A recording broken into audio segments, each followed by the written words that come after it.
So basically, I'll be talking about analyzing Paleolithic India through lithic technology. I'll cover key points about Indian prehistory, specifically the Paleolithic, and touch upon the Microlithic evidence as well. And then current issues, problems, and current status of our knowledge of this topic. So to give you a broad overview, uh, this slide shows basically the timings of invention of different technologies and also the timings of dispersal from Africa as well. So we have the Lomekwian technology, which is 3.3 million years old and coming from only one site and no evidence of dispersal. And then we have Oldowan, recently extended to 2.9 million, and then exiting out of Africa around 2.1 million or even earlier. And then we have Acheulean invention at 1.9. This is also recently extended. And then we have two dispersals of this technology, 1.5 million years ago and about 900,000 years ago. And after that, because of dispersals and adaptations and populations getting established around the old world, we have younger technologies now emerging through multiple origins, not only single origin. So Middle Paleolithic, Upper Paleolithic, and Microlithic technology. These seem to have multiple origins, and we'll talk about that later on. This is just a general overview of global technologies. And now coming to South Asia or the Indian subcontinent, some key features why it is important for paleoanthropology and human evolutionary studies.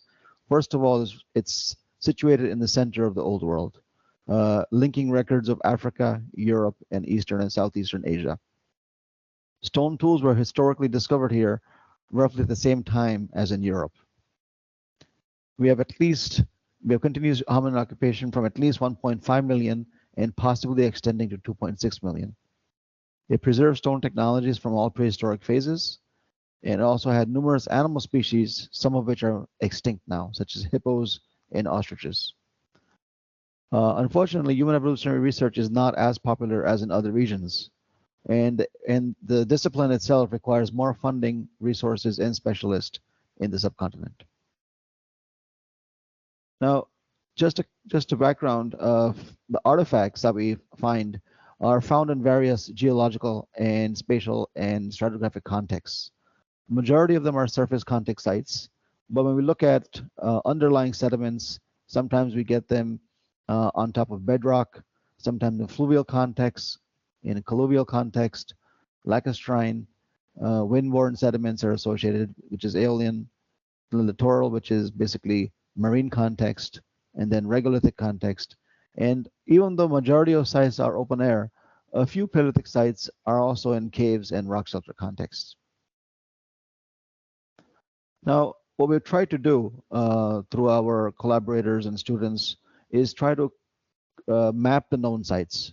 So over 1,500 lower Paleolithic sites have been reported, over 750 middle Paleolithic sites have been reported, and over 550 upper Paleolithic sites have been reported. And most of these are published in IAR and other journals like Man and Environment, etc. And we have so far mapped, you can see over 1,000 lower Paleolithic, over 6,000 middle Paleolithic, and over 600 middle Paleolithic, and over 300 upper Paleolithic. So this is just showing general distribution of sites. It also shows research bias, preservation bias. In some regions, the sites are absent because of lack of raw material or because of lack of surveys and various other factors. But you can see that compared to, for example, lower Paleolithic, we have very few upper Paleolithic sites so far reported and discovered and mapped. Now, there's a reason for this. One is because lack of research, but also absence of classic upper Paleolithic assemblages in many zones, and we'll talk about that later. Now, we also have this distribution pattern depending on raw material availability and variability. A lot of the early Acheulean assemblages or early part of the lower Paleolithic, they're made on coarse-grained rocks. And then later part of the middle Paleolithic, especially when we have advanced middle Paleolithic and younger assemblages, are made on fine-grained rocks. So in the subcontinent, we have basalt, granite, limestone, chert, quartz, chalcedony, dolerite, and quartzite, all used to make Paleolithic tools. Quartzite is probably the most abundant and common, but in places such as Maharashtra or the zone of Deccan Plateau, we have basalt as a dominant material. So some places it is what is dominant that the artifacts are made from. In other places, such as Central India, hominins chose specific materials such as quartzite over basalt, despite availability of both. Here's a visual example of two different extreme shapes and sizes and types. On the right, we have a cobble and pebble of quartzite from the Shivalik Hills, and the bottom we have limestone blocks which have been broken up from bedrock in the Hunsgi Valley of Karnataka. And all of this variation basically has an impact on types of tools that can be made, amount of effort and energy and cooperation required to exploit and extract the raw materials, and of course durability, efficiency, type of technology. All of these things are affected by the nature of the raw material. So for heavy duty tasks, the coarse grain rocks were more suitable, and for light duty tasks, the fine grain rocks were more suitable. And despite having knowledge of over 3,500 prehistoric sites across the subcontinent, very few have been dated. The earliest reliable date comes from Matirambakam, which is 1.5 million, although recent evidence suggests maybe extension to 2.6 million based on non-lithic evidence. And I'll talk about that in a couple of slides. But this just shows you that we have many dates that have been reported from various sites, but very few of them are reliable. Some of them, the methods were experimental, and these dates have been actually processed in the 1970s and 80s, and some of them require reinvestigation, and some of them are more reliable than others. But we do have continuous human occupation from 1.5 million onwards, and then we have dates for the beginning of certain technologies. And various technologies also overlap in some zones. So it's very important that we actually focus on dating as well as behavioral and adaptive studies. Until we have dates, we cannot talk about timings of dispersals, timings of entry, timings of different innovations within the subcontinent, and the prehistoric transitions as well. We cannot even compare this evidence, this rich evidence, with other regions until we have dates. Now, looking at the earliest dispersal, what should we expect in the Indian subcontinent? We have stone tools found in China by 2.1 million. We have fossils found in Southeast Asia by 1.5 million of Homo erectus. Then we have Homo erectus or some similar species in Dmanisi with Oldowan artifacts by 1.8 million. But in the subcontinent, many sites have been reported thought to be pre-Acheulean. We have a lot of the evidence coming from Shivalik Hills and some evidence coming from Narmada Valley, such as Durkhadi and Madhyapradesh. Now, majority of these sites reported are problematic. Either there's a problem with their context, or number of artifacts, or lack of dating, lack of excavations. No systematic research has been done on any of these sites. Only casual reporting has been done at most of them. A very few sites such as Durkhadi, Madhyapradesh have been excavated. But again, all of them have problems. And at the moment, we don't have a single convincing pre-Acheulean or Oldowan site as known from excavations and well dated in association with fauna, for example, such as those known from China and Africa and Europe. So we have no clear picture of human occupation before the Acheulean or before 1.5 million. However, these evidences have been reported and are the best known so far. Riwat and Pabi Hills evidence comes from Pakistan.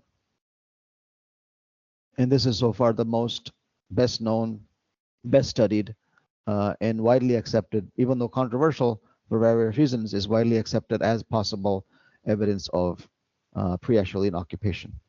Most recently, French and Indian archaeologists uh, reported cut marks from Masol. And again, this coming from surface context is problematic. We're not sure if it is really cut marks or some other kind of marks made by predators, for example, or trampling.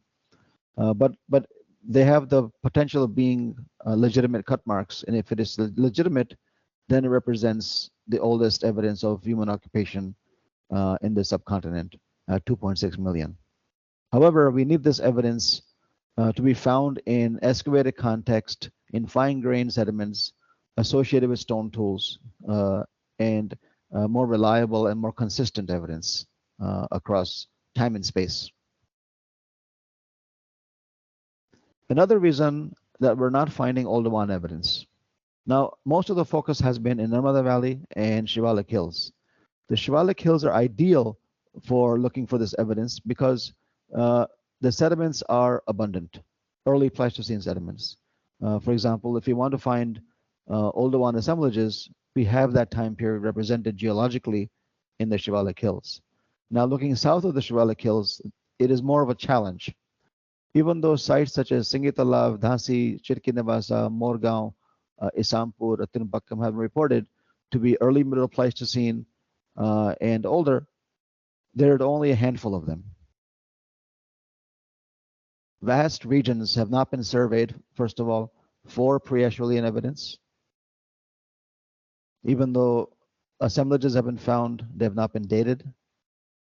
And many of these older landscapes, especially early Pleistocene and pre-Acheulean, might be deeply buried in some zones. And in other zones, those landscapes may not have survived. So we need to find older context in the rest of the subcontinent and go beyond the Shivalik Hills. Another enigmatic evidence, set of evidence is the Sohanian evidence from Shivalik Hills, reported in the 1930s originally by Deter and Patterson. Now this is mostly made up of artifacts made on cobbles and pebbles of quartzite, and some of it has mode 1 elements, some of it has mode 3 elements, and some of it has been found mixed with Acheulean artifacts. So its position within the South Asian Paleolithic framework is not clear. Whether it was independent adaptation, whether it was Acheulean hominins and Middle Paleolithic hominins making the same thing. So this is a bit of a conundrum because we have not found primary sites that can be dated. And majority of this evidence is represented by post-Shivalik context. So it needs more research. It is possible that the early part of the Sohanian is contemporary with Acheulean, and maybe the Acheulean populations are making Sohanian when required and when forced to. It is also possible that the younger Sohanian evidence is kind of contemporary with Middle Paleolithic and Upper Paleolithic evidence elsewhere. So as I said, some sites show combination of mode 1 and mode 3, and a lot of researchers have reported sites in primary context and tried to date them, but they're not calling them as Sohanian. Here's an example of discoids. Some of them are scrapers, some of them are cores, but we find a high diversity of most tool types. And they range, in terms of numbers of artifacts, they range from several dozen to about 4,000 artifacts. In some of these sites, as I said, have mode 3 represented, and this is based on comparison of Sohanian cores with other types of cores, indicating evidence for the presence of Lavalva technology. So Lavalva is usually associated with Middle Paleolithic, so it indicates that some Sohanian sites have Middle Paleolithic evidence. Now we just need dates to understand where they fit chronologically in the time frame, whether it's early part of the spectrum or younger part of the Middle Paleolithic spectrum. Now looking at the second dispersal is dominated by basically Acheulean technology, and here in the gray area on the map is the primary homeland of Acheulean technology, the distribution pattern. But if you look at it from a global perspective, we are getting sites in Eastern Asia. Earlier, the question was, why is these sites absent? Because of the Mobius line controversy. But now the new question is, are these sites Acheulean or independent, represent independent innovations? Now the problem is that uh, the intermediate zone between Europe and Eastern Asia does not have Acheulean evidence so far. We need to understand the dispersal routes used, which corridors were available, and which were utilized to get to East Asia. And majority of sites now are looking like typical Acheulean in terms of technology, morphology, the types present, such as cleavers, hand axes. But certain assemblages, such as Boza, have been interpreted to represent independent innovation of Motu technology, meaning no connection with classic Acheulean to the West. But again, more research is required to prove this. It is possible that various technologies, including Oldowan, Acheulean, and others, were innovated by different species in time and space. Now, just to show you some examples of lower Paleolithic sites, Acheulean sites, one is Isampur, possibly 1.2 million years old. And again, this is the same context I showed you earlier of the Hunsgi limestone. So this is a quarry site. Hominins were exploiting this quarry of limestone for making different tools. So we have various stages of manufacture preserved at the site. Here's an example of that. Mapping the site has shown different clusters of activity areas. Reduction of bifaces, for example, or extraction of flakes, utilization of tools, and so forth.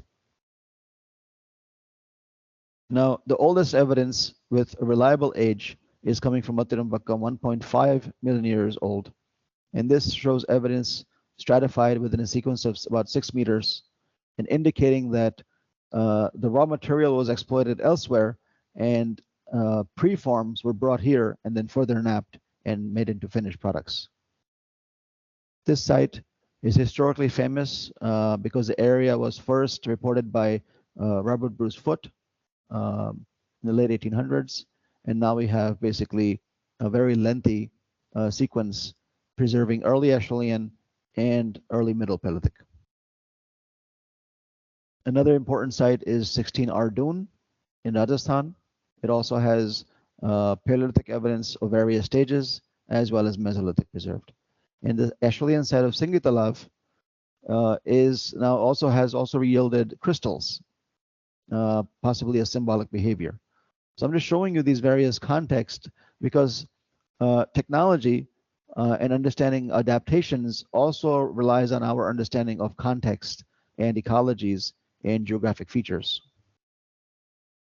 Most Paleolithic sites are open air. Some exceptions are, for example, Bhimbetka. Another exception is Adamgarh in the same region. But otherwise, early Paleolithic or lower Paleolithic evidence is dominated by open air context. And looking at basically measurements of bifaces, in this case hand axes, shows that there was a lengthy and dynamic period of development once the technology enters the subcontinent. We have various early Acheulean assemblages and various late Acheulean assemblages, as well as intermediate developmental stages at many sites. At the moment, we don't know how many dispersals of this technology happened, not only out of Africa, but also into South Asia. But it's possible that there was a lot of mixing going on as well. Indigenous innovations, as well as incoming populations and things and ideas and populations and technologies mixing. And looking at the third technology, Middle Paleolithic, what is interesting now is that our perceptions and interpretations are changing because of new discoveries. For a long time, we thought that this technology is developing in Africa and then spreading across the old world. But now we are finding very old sites between 400,000 years old and 300,000 years old in Europe, in West Asia, in South Asia, and Africa as well. So it shows that this technology developed from preceding Acheulean assemblages once the technology was established all across the world. And then we also have parallel evolution happening biologically. So fossils in Africa are also resembling fossils in Europe and fossils in East Asia as well.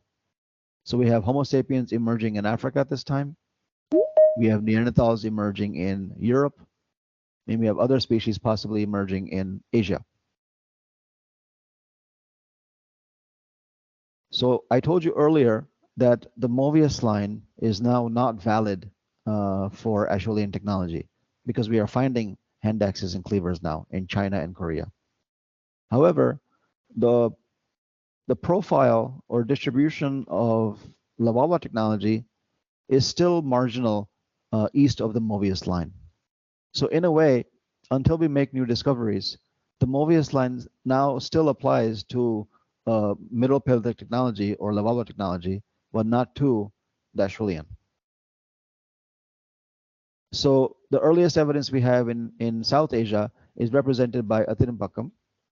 And what is interesting about this is that it is the same age broadly as the African Middle Stone Age. So we have multiple innovations happening across the old world. And this technology lasts until 75,000 years ago at this site. But in other places, it has lasted even younger, even longer. For example, Middle Paleolithic extends up to about 38,000 in Andhra Pradesh. And in Africa, especially Western Africa, it seems that this technology even extended up to 10,000 years ago. So you can imagine 10,000 years ago was dominated by the Neolithic period across the world.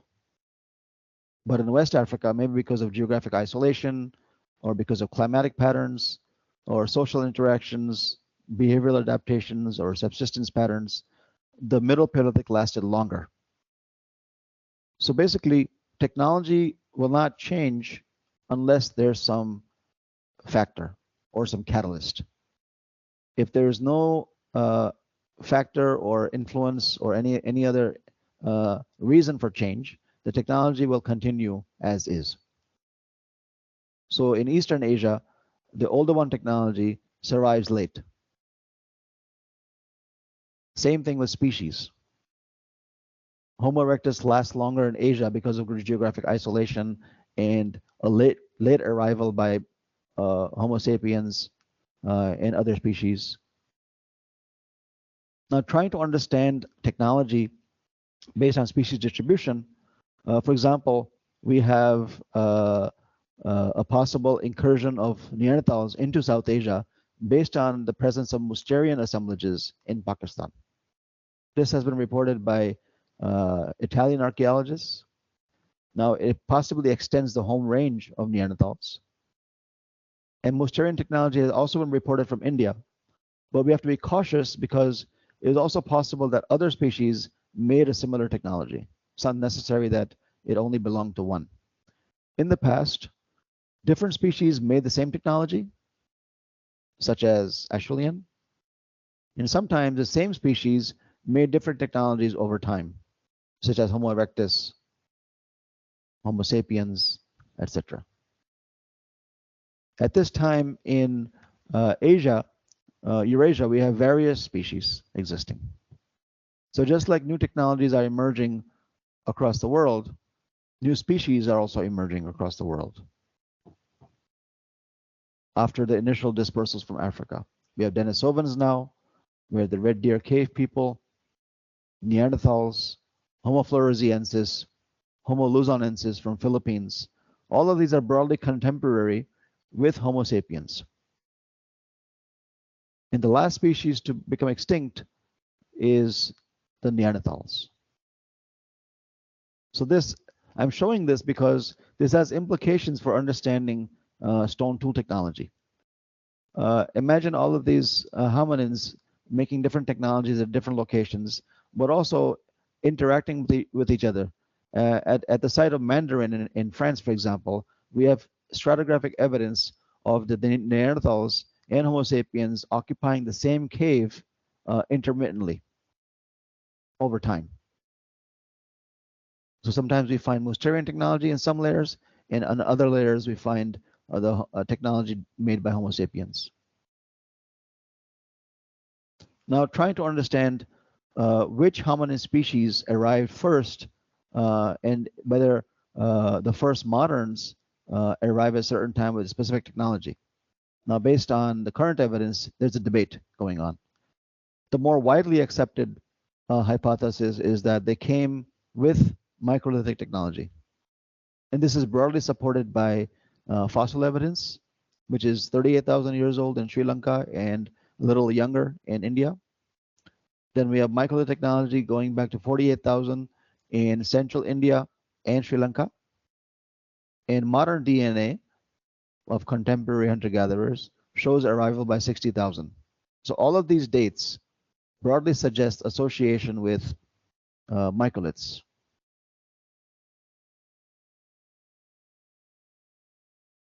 But now what's interesting is that the Middle Paleolithic is now extending further back in time. Some archaeologists think that some Middle Paleolithic assemblages, especially these, 114,000 years old from Kutch, 90,000 years old from Rajasthan, and about 77,000 years old assemblages from Andhra Pradesh, Velapuram. The archaeologists who reported these think that they may have been made by Homo sapiens, suggesting an early arrival of Homo sapiens into South Asia. But now, the same technology has been extended at Athinapakkam to 385,000. Now, there can be multiple interpretations for this. One possibility is that the older Middle Paleolithic was made by archaic species, which we don't know at the moment, and the younger Middle Paleolithic could have been made by Homo sapiens. Or it's possible that all of the Middle Paleolithic was made by archaic species, and Homo sapiens first arrived with microliths. We need more research to answer these questions. But what is interesting is the red circle in the center indicating Acheulean still present at 120,000 years ago, despite Middle Paleolithic already occurring at 385,000 years ago. So you can see there's a very long overlap, over 200,000 years of overlap between large flake Acheulean and Middle Paleolithic. So the transitions were very complex and uneven across the subcontinent and uneven across the world. Another aspect that we need to study is the impact of ecology on technology. There's a hypothesis that one team thinks, one side thinks that the impact of the super eruption of Toba volcano 74,000 years ago had a major impact on the ecology and hence led to possibly change in technologies, change in adaptations, and almost an extinction of certain populations. And another group of scientists think that it had minimal impact. These are the big questions we're trying to answer. So far, only 2 sites have been excavated with artifacts and ash, and that is Dwalapuram and Dhaba.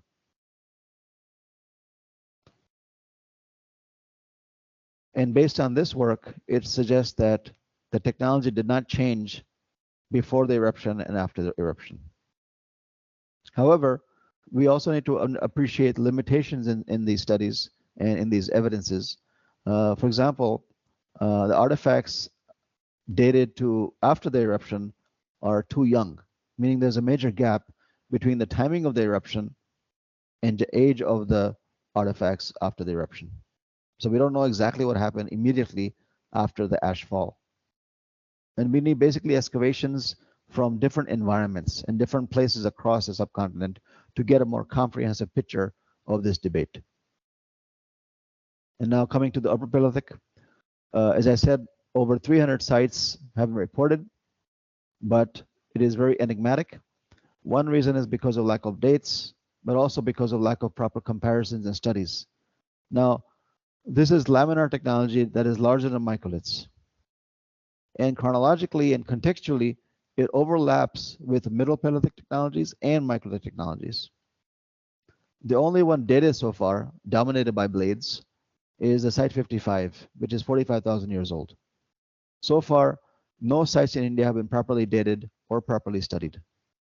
It seems to be a very short-lived phase between Middle Paleolithic and Microlithic. And most critically, it is geographically variable and missing in many places. And this could be because of population dynamics and also raw material availability. Most of the Upper Paleolithic assemblages are made on fine-grained rocks. And wherever these rocks are absent, the Upper Paleolithic is also broadly absent. And some have classified all of this evidence together collectively as late Paleolithic. So we also need to understand and better discuss how to classify assemblages, how to define technologies, and whether we should, how we should basically compare the South Asian Paleolithic record with other zones. Because, for example, the Upper Paleolithic of South Asia historically has been defined by the European Upper Paleolithic. But the European Upper Paleolithic and the South Asian Upper Paleolithic are vastly different from each other. So we need to understand and appreciate and figure out a way between different scientists on how to classify these assemblages, how to define them, how to interpret them, and how to communicate better between different terminologies. Same debate with the microliths. We don't know if they were introduced to the subcontinent or if they're innovated in the subcontinent from the preceding Upper Paleolithic, or maybe a combination of the two. It's possible that populations brought in microliths and some populations introduced or innovated this technology. At the moment, we have sites such as Dhaba, Metakhedi in central India, and Fahi and Lena in Sri Lanka, broadly contemporary, the oldest microlith so far in Asia. And the site of Patne in Maharashtra also preserves a transition, but we have no dates. We also need more research in Gujarat, Rajasthan, and northern India to see if we can find older microlithic evidence that is incoming. And a unique feature about microliths in South Asia, they continue into historical times. But we need to confirm this properly and scientifically. For example, microliths are commonly found and were commonly used and produced at Bronze Age sites, including Harappan sites and younger sites.